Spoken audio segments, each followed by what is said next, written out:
Well, welcome everybody to Lessons from the Field. As you know, this is a series of interviews that we do with a diverse array of guests who all have a common thread, and that is a passion for pharmacy or pharmaceutical sciences. Today, we're very fortunate to have Scott Meyers with us. Scott, of course, is a graduate of our BS programs in 1976, and he's been a long time executive vice president of the Illinois Council of Health System Pharmacists. And of course, Scott is ending his tenure there at the end of December as he's retiring. So we're really fortunate to have Scott on today to be able to reflect back on his career and get his insights and advice for all of our guests, whether you're a student or a recent graduate or alum of our program. So like you, I think we're excited to get started. And let me just ask you, Scott, to give us a brief review of your career, maybe 3 minutes or so. Okay, Glenn, happy to do that. When I was in pharmacy school, was the first experience in the actual practice of pharmacy as a technician. I worked in a community pharmacy here in Rockford. And then, of course, during my senior year, I was lucky enough to work at the University of Illinois Hospital, actually out of the eye and ear infirmary. And so spent my evenings or one day on the weekend doing technician work there. When I graduated, I went to work for the same community pharmacy out in Rockford that I worked for as a student, and only lasted about 6 months there. Just felt like it was frustrating for me with the type of practice that I had. And I got a call from a friend who worked at one of the hospitals, Swedish American Hospital in Rockford, and said, hey, they have an opening. And so I applied for it and got the opening and started my career in hospital pharmacy. I worked at Swedish American and then moved to Elgin, Sherman Hospital in Elgin as an assistant director. After about 13, 14 years at Swedish American, came back to Rockford as a staff pharmacist at Rockford Memorial, and then had the opportunity to take this job on in 1992, and worked both at Memorial and at ICHP for about a year and a half overlap, and then eventually got full-time at ICHP and went to part-time at Memorial and worked until 1998. They changed computer systems, and I was working one day or 2 days a month, and said, this isn't going to work anymore. And I was traveling enough at that time, so it kind of brought me here to ICHP permanently. Yeah, wow. And you were at ICHP for almost 30 years now, right? 29 or so? Yeah, it will be. It would have been 29 years in early May. Wow, that's quite a run. And Scott, you grew up in Rockford too? Just outside of Rockford. Oh, okay. Yeah, in a small town, Winnebago. Oh, yeah. They didn't make the RVs there though. Well, it is Winnebago County, is that right? Right. Well, so you spent most of your career there as well, so that's awesome. And I mean, we have such a great connection now in Rockford with the regional campus that we have, and you know, all of your support for that, and the other alums that live in that area. It's been wonderful for us. Well, thanks for that brief overview. I thought maybe we're going to come back to ICHP because, of course, we want to hear about all that you did there. But let's step back maybe, and even before pharmacy school, was there something that prompted you, or some reason or other that made you want to become a pharmacist? Actually, I kind of backed into pharmacy. I did have two uncles and a grandfather that were veterinarians. Oh. And I really thought about that long and hard. However, I just felt like I would struggle trying to help injured animals. Not so much the ones that just needed vaccinations or exams or that kind of thing. But so I decided I wasn't going to do that, and I wasn't going to be a physician. So when I went down to the University of Illinois at Champaign-Urbana, I was a math and computer science major. Oh, wow. but during the first semester, I realized that back in those days, everything that went into a computer was on a key punch card. And I was a horrible typist, and the computer lab was 1.25 miles from my dormitory. And so I said, maybe there's something else I could do. And I saw an ad in the Daily Illini, I think is what the newspaper was called. And Dr. Bloomquist was the associate dean at the College of Pharmacy, and he came down there regularly to talk to students about pharmacy school. And so I talked to him, and we hit it off, and that's it. I said, yeah. Great. Wow. Well, hopefully working with patients is could be more rewarding than animals, and most of them don't bite back, so that part's good. So you came to UIC, and you already mentioned that you spent some time in the eye and ear infirmary in our pharmacy there, and hear from a lot of alums how either working in one of our pharmacies or the hospital really helped solidify their career for them. But what else about your time at UIC helped you prepare for the career that you've had over the last 40 years? Well, I think I fell into a good group of individuals when I first started in pharmacy school. One of my good friends was Jerry Bauman, your predecessor. Yeah. And so I think that helped. We all kind of had, what's the right word? We were all interested in exploring different parts of pharmacy, not just going to work in a community pharmacy or going to work in a hospital pharmacy. So we looked at a lot of different aspects of pharmacy. I also, during my last year of pharmacy school, hit it off with another guy you might remember, Dr. Henry Manassi. I think I had him for 5 classes in my last year. So, and he was quite an influence on me then. And so I had a willingness to explore and kind of move around and be flexible. So I really didn't focus on one area, and I think it paid off in the end. Good.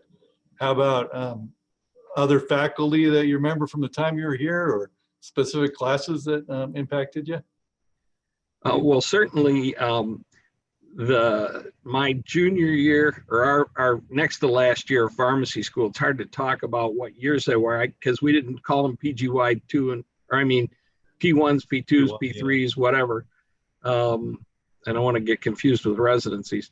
Anyway, but my next to last year was the first year of clinical pharmacy at UIC, at least at the level that it became. Dr. Richard Hutchinson and his crew showed up and kind of shook things up. And that was really exciting. I fell in with Michael Kodak, who was one of the PharmDs that taught there, and he was inspirational. And I think that there was just a lot of opportunity there to see how pharmacy could make a huge impact instead of just a little impact. And so and then other pharmacy faculty that inspired me was Dr. Dwight Deerdorf. He was an old timer when I was there. But he kind of taught me the hospital side a little bit more than I would have got otherwise. And then of course, Dr. Manassi really focused on the social sciences, and that was, and they all kind of blended together. Yeah. Well, the people that you mentioned, Jerry Bauman, Henry Manassi, and Richard Hudson, they influenced so many people in the time they were here, and so many careers. So I guess speaking of that, in your career, let's go back to your career and maybe a little bit more depth now, and some of the highlights as you remember, things that you've accomplished specifically in your role as the Executive Vice President at ICHP. What are the things that you're most proud of that you think will continue and have had an influence on the profession? Well, certainly, I think the biggest accomplishment that I was part of, and I won't take full responsibility or even close to full responsibility for, was the establishment of the Pharmacy Technician Certification Board in Washington, D.C. it was shortly after I got involved with ICHP, got employed by ICHP, I should say, not involved, because and I got a call from Bill Zelmer, who was an assistant to Dr. Otis. I want to say he was deputy executive vice president there at ASHP. And he said that ASHP and APHA were thinking about getting into the technician certification business, and what would ICHP be interested in doing. And of course, we already knew that Michigan Pharmacists Association was very involved in that. We learned from them. So we got together, we being ICHP and MPA, got together in South Bend, Indiana, kind of neutral and uncomfortable territory, and decided that if we didn't put our test questions together and combine our tests and invite the big guys like ASHP and APHA to join us, that we probably would be out of business. So we did that, and then for probably a year and a half to 2 years, we worked as a group, all 4 organizations, to create a certification exam that's now certified over 700,000 pharmacy technicians nationwide. So that, I think that's one of the biggest, or that is the biggest one. I think one other one that I think about that you kind of brought back to my mind was a conference a meeting that we had at the ICHP office with Jerry Bauman, Jan Engel, and Senator Dave Severson, Representative Dave Winters, and Representative, I can't think, or another senator from DeKalb County, that we talked about, building a school out here with the College of Medicine. And while again, that was just making the space available and calling the legislators and saying, hey, do you guys want to be part of this? It worked. And I think that once that got going, it helped in a lot of ways. Oh, yeah. Well, we thank you for that. And just out of curiosity, for the Pharmacy Technician Certification Board, so at that time, was Illinois and Michigan the only 2 states that were certifying technicians? We were the only 2 states offering the exam, but between the two states, we were actually, part of the reason why it was good that we got together is we were competing in several states, and between the 2 of us, we had 26 states and all 4 branches of the military. Oh, wow. Wow, that was quite an operation then. And then when you got together with APHA and ASHP, and eventually that formed the Pharmacy Technician Certification Board, and which continues today. And yeah, I was going to say we launched that in 1995. So okay, 2020 has actually been our 25th anniversary. Oh, wow. But as usual, 2020 has been less than exciting. So yeah, a lot of letdowns in terms of how we celebrate things in 2020. But well, I'm sure that the Pharmacy Technician Certification Board has kind of had a long impact on ICHP then. I mean, I'm assuming there's some financial benefits that have come from that and kept the organization strong from that standpoint. Oh, absolutely. When we started talking with ASHP and APHA, I believe we maybe had 3 full-time staff members. We now have 7 full-time staff members, including, well, technically we have 8 because my replacement is on board already. Oh, yeah. And he and Chris Crank is my replacement, and Trish Wagner are, all 3 of us are pharmacists. And so to be able to support 3 pharmacists' salaries along with 4 other staff members is a pretty big chunk. And so the PTCB has made a big difference with that. Yeah. Scott, you mentioned our campus in Rockford. It brings a question to my mind that wasn't really on our list, but I mean, during all of the time that you've been at ICHP, you've been such a strong advocate for students and getting students involved, student organizations here at UIC, but also obviously at the other schools in the state. I wonder if you just comment on, your interactions with students over time, and how you think that's benefited the profession. It's been really, really rewarding, especially to see some of the students that have been student leaders within ICHP are now significant faculty members at other schools and even at UIC. Seeing how one of our student chapter presidents is a pharmacy director at a huge institution down in Texas. Just seeing all those kind of what I call kids, and called them kids back then too, grow up to really, take over the pharmacy profession, I think has been really rewarding. Yeah, I know. We have such a strong chapter here and so active. And you had an annual retreat, I think, that they went out to Rockford or met somewhere locally, and just all of the ICHP meetings that the students participate in. Such a great experience for them. So thank you for all that you've done for our students and all the other students in the state. So is there other highlights from your time at ICHP that you want to discuss, or how about some of the presidents that have been part of the organization over that time? I'm sure you must have worked with so many different people. Probably hard to even remember them all, but I'm sure there's been some great ones. Yeah, actually, there have been, Andy Donnelly, that's now, at the head of the hospital pharmacy at U of I Hospital, and his brother Ed, twin brother Ed, both of them are presidents. It's some of my best golfing buddies are past presidents of ICHP. Mike Navario, another one. I think that there have been individuals that have gone all kinds of directions, either before or after.